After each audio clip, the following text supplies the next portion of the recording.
बिस्मिल्लाहिर्रहमानिर्रहीम। अस्सलाम वालेकुम व्यूअर्स, आप देख रहे हैं डाइनिंग। और आज हम बेसन की ऐसी मिठाई बना रहे हैं जिसमें खुश्क दूध, खोया या रबड़ी के बगैर आपको हलवाई जैसा जायका मिल जाएगा। और मजे की बात, बिल्कुल भी मेहनत नहीं करनी पड़ेगी, बस कुछ ट्रिक्स को फॉलो करना है। बहुत ही मजेदार। रेसिपी पसंद आए तो चैनल को सब्सक्राइब कर दें, बेल आइकन को ऑल पे कर देने से आपको वीडियो का नोटिफिकेशन सबसे पहले फ्री में मिल जाएगा। इस मजेदार सी मिठाई को बनाने के लिए आपको किसी वेट मशीन की जरूरत नहीं है। आपके घर में कोई भी प्याली है ना, आप ले सकते हैं। बस कोई भी एक प्याली फिक्स कर लें, उसी से आपने चीनी, बेसन और ऑयल को शामिल करना है। बातें करते करते खुले बाउल में हमने 2 प्याली बेसन शामिल कर लिया है। ये मिठाई हमेशा घी में बनाई जाती है। अगर आपके पास देसी घी है फिर तो बहुत ही प्यारा टेस्ट आएगा, अदरवाइज आप अच्छी क्वालिटी का जमा हुआ बनास्पति घी भी इस्तेमाल कर सकते हैं।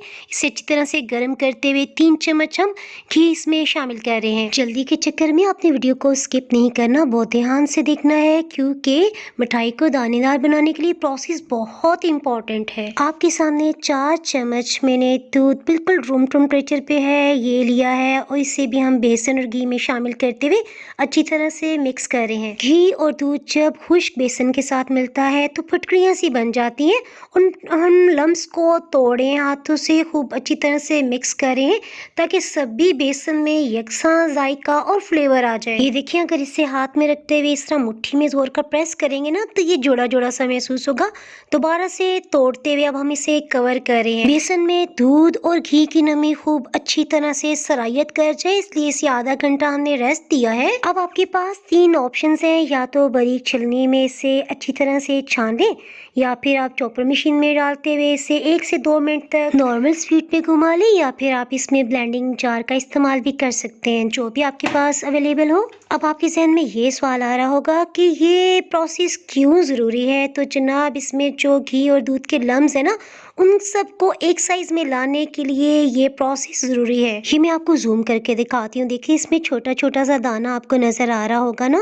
बेसन की बुनाई करते हुए आप जितना चाहे मर्जी भून लें, ये दाना नहीं ख़त्म होगा। और जो भी मिठाई खाएगा ना, वो हैरान हो जाएगा, पूछेगा कि आपने इसमें खोया शामिल किया है। सर्दी की वजह से देसी घी बार बार जम रहा है, सो मैंने दोबारा से इसे पिघला लिया है। इस बेसन की मिठाई में 1 कप भर के देसी घी गया है। 3 चम्मच हमने पहले शामिल कर लिए थे ना, इसीलिए अब 1 प्याली में से 3 चम्मच हमने देसी घी कम रखा है। स्पेशल ट्रिक से तैयार किए हुए बेसन को डालते हुए हमने हीट को लो रखा हुआ है। इसे अच्छी तरह से मिक्स कर लेते हैं। आपने इसमें नोट किया कि इसमें घी की मिकदार इतनी परफेक्ट है कि सभी बेसन अच्छी तरह से तर हो गया है। मिक्स करते हुए आपने देखा ना कि मैं मैश करते हुए इसे दबा दबा के भी चम्मच चला रही हूँ, लेकिन इसके बावजूद इसमें जो एक दाना क्रिएट हो गया है ना, वो किसी तौर इंशाल्लाह ताला खत्म नहीं होगा। इस मिठाई को बनाने में सिर्फ 20 से 25 मिनट लगते हैं। देखें, जैसे जैसे हीट लग रही है ना, हम लगातार चम्मच चलाते हुए मिक्स कर रहे हैं। आहिस्ता आहिस्ता बेसन फूलने लग गया है। जल्दी के चक्कर में आपने हीट को मीडियम नहीं करना, लो हीट पे आहिस्ता आहिस्ता भूनने से इसमें बहुत मजेदार सा भुना भुना सा फ्लेवर आ रहा है। बेसन को भूनते हुए अच्छी सुनहरी रंगत आ गई। सो आधा कप हमने दूध लिया है, सिर्फ 3 चम्मच हमने दूध शामिल करते हुए 3 चम्मच चला रहे हैं। हीट को लो ही रखा हुआ है। ये दूध आपने कभी भी इकट्ठे शामिल नहीं करना, जब थोड़ी थोड़ी मिकदार में डालेंगे। और ये देखिए, इसमें दाना बड़े साइज का बनता जा रहा है। इस बुनाई की वजह से बेसन का टेक्सचर टोटली तब्दील होने लग जाएगा। भूनते भूनते जब तक ये दूध मुकम्मल तौर पे खुश्क नहीं होता, आपने मजीद 3 चम्मच दूध बिल्कुल भी शामिल नहीं करना। बेसन की मिठाई की ये इतनी परफेक्ट रेसिपी है, अगर आप फर्स्ट टाइम भी बनाएंगे ना तो इंशाल्लाह आपसे बेहतरीन बनेगी। बेसन की बुनाई करते हुए दूध खत्म हो गया था, सो हमने सेकेंड टाइम इसमें 3 चम्मच दूध शामिल किया। आपने इसमें एक बात नोट की कि हर दफ़ा बुनाई करते हुए जब हम दूध शामिल करें, आहिस्ता आहिस्ता इसकी रंगत मज़ीद डार्क होती जा रही है। थर्ड टाइम में हम सारा दूध शामिल कर रहे हैं। ये मैं आपको जूम करके दिखाती हूँ। वाह वाह, सुभान अल्लाह, क्या ज़बरदस्त दाना बना है। इसका दाना देखते हुए मुझे सोन हलवा याद आ गया। वो जब हमने बनाया था ना तो उसमें इस तरह से ही दाना बना था, लेकिन बात तो ये, हमने उसमें अंगूरी डाली थी तो दाना बना था। बेसन को तो हम लो हीट पे भून ही रहे हैं। मैं आपको सोन हलवे का क्लिप भी दिखा देती हूँ। क्या कमाल का मुल्तानी सोन हलवा बना। सोन हलवा बाय डाइनिंग और आप सर्च करेंगे ना तो फिर भी आपको इसकी मुकम्मल रेसिपी मिल जाएगी। और अगर आप सर्च नहीं करना चाहते तो नीचे डिस्क्रिप्शन बॉक्स में मैं इसका लिंक शामिल कर दूंगी, आप वहाँ से भी देख सकते हैं। ये देखिए, क्या कमाल का हलवा बना था। यकीनन आपके मुंह में भी पानी आ गया होगा। वापस हम अपने बेसन बेसन वाली मिठाई की तरफ आ जाते हैं। यकसां चलाते हुए देखिए सभी इसमें से दूध का टेक्सचर खत्म हो गया है। आप इसकी रंगत नोट करें, कितनी अच्छी खूब सुनहरी ब्राउन सा कलर आ गया है। सो हमने हीट को ऑफ करते हुए इसे रैक पे रख लिया। 3 से 4 मिनट तक लाजमी इसे चम्मच चलाएं ताकि इसका कुकिंग प्रोसेस रुक जाए, अदरवाइज ये गर्म पैन की वजह से जल भी सकता है। अब हम शीरा बना रहे हैं। 1 कप ही उसी प्याली से हमने पानी लिया है, 1 कप भर के चीनी शामिल की है। हीट को लो रखते हुए इसे पिघला लेते हैं। इसी दौरान में 3 सब्ज इलायची का छिलका उतारते हुए हमने बीज निकालिए और इसे अच्छी तरह से पीस दिया ताकि सभी खुशबू अच्छी तरह बर्फी में शामिल हो सके। 1 से 2 ड्रॉप्स रेड फूड कलर के शामिल कर लेने से बर्फी का कलर बहुत खूबसूरत आएगा। इसे अच्छी तरह से शीरे में मिक्स कर लेते हैं। अब आपके जहन में ये क्वेश्चन आ रहा होगा कि शीरे को कितना पकाना चाहिए, क्या एक तार का बनना है या नहीं। तो इस सिलसिले में मैं आपको बताती चलूँ।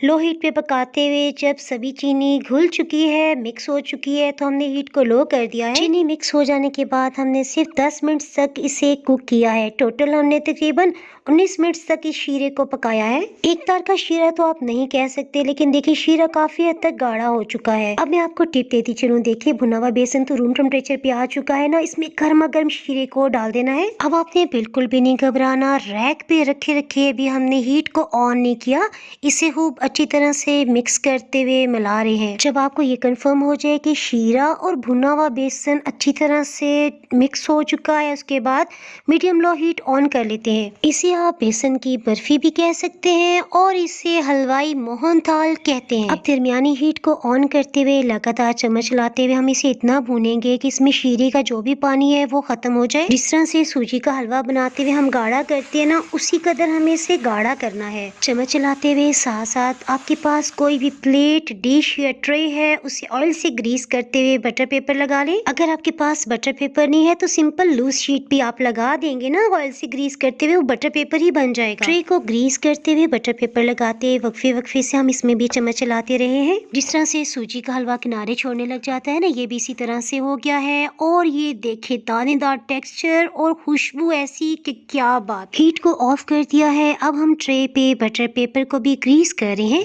ये देखिए बेसन की मिठाई का जो मिक्सचर है ना, ये कितना गाढ़ा है। इसे आपने कभी भी कुकिंग ऑयल से तैयार नहीं करना। देखें इस कदर गाढ़ा होने की वजह से, और दूसरा जो हमने देसी घी या नाशपाती घी भी अगर आप डालें, उसकी वजह से ये दोनों चीजें से जमाने का काम करेंगी और ये सॉलिड बर्फी की तरह पीसेस में कट सकेगा। लेवल में करते हुए इसको थोड़ी शेप दे रहे हैं।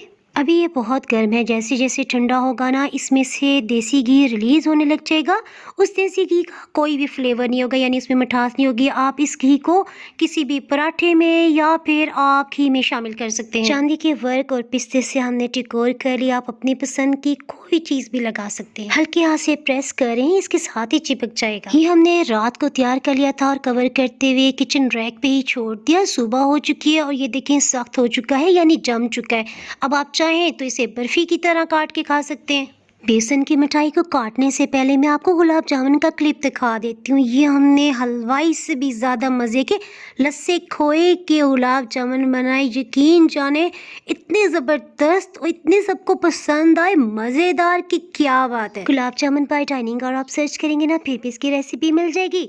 अदरवाइज आपको ऊपर आई बटन में लिंक नज़र आ रहा होगा, उसे क्लिक करके भी ये रेसिपी जान सकते हैं। जनाब अब मज़ीद इंतज़ार नहीं करते और हम बर्फ़ी को काट रहे हैं। ये देखें, देखने में तो सॉलिड पीस लग रहा था ना, काटते हुए बहुत नरम है और ये बिल्कुल भी नहीं टूटेगी। आप इस मिठाई को शबे बारात या शबे महाराज या किसी भी खुशी के मौके पे और कभी भी दिल चाहे बना सकते हैं। ये बेसन का मोहनथाल मैं अमूमन बनाती रहती हूँ और फ्रिज में यकीन करें कि अगर एयरटाइट कंटेनर में आपने रखा होगा ना, 15 से 20 दिन तक बिल्कुल फ्रेश होगा। बस इसे चंद सेकंड्स के लिए माइक्रोवेव करें और चाय के साथ इंजॉय कर सकते हैं। पीसीस कर लेने के बाद एहतियात से बटर पेपर को अलग कर लेते हैं, क्योंकि मिठाई तो हमने बहुत मेहनत से बनाई है ना। ये मैं आपको जूम करके दिखाती हूँ। वाह क्या बात है। और ये देखने में जितनी आपको अच्छी लग रही है ना, खाने में उससे भी ज़्यादा टेस्टी है। और ये मिठाई इतने मज़े की बनती है, आप जिसको भी सर्व करेंगे ना, वो तारीफ ही करता जाएगा और पूछेगा कि आपने ये कैसे बनाई है। खिड़की में से मैना के चहचहाने की बहुत खूबसूरत आवाज़ सुनाई दे रही है। मैं आपको टेस्ट करके बताती हूँ। ये देखिए जूम करते मैं आपको दानेदार टेक्सचर दिखाती हूँ। इस पे तो बनता है बहुत ही मजेदार। रेसिपी पसंद आए तो लाइक और शेयर कर दें। डाइनिंग हॉल पे अगर आप मजीद रेसिपीज देखना चाहते हैं तो नीचे ब्लैक सब्सक्राइब के बटन को क्लिक करने के साथ साथ अगर आप बेल आइकन को प्रेस कर देंगे ना तो आपको नई अपलोड होने वाली वीडियो का नोटिफिकेशन फौरन से फ्री में मिल जाएगा। Thanks for watching.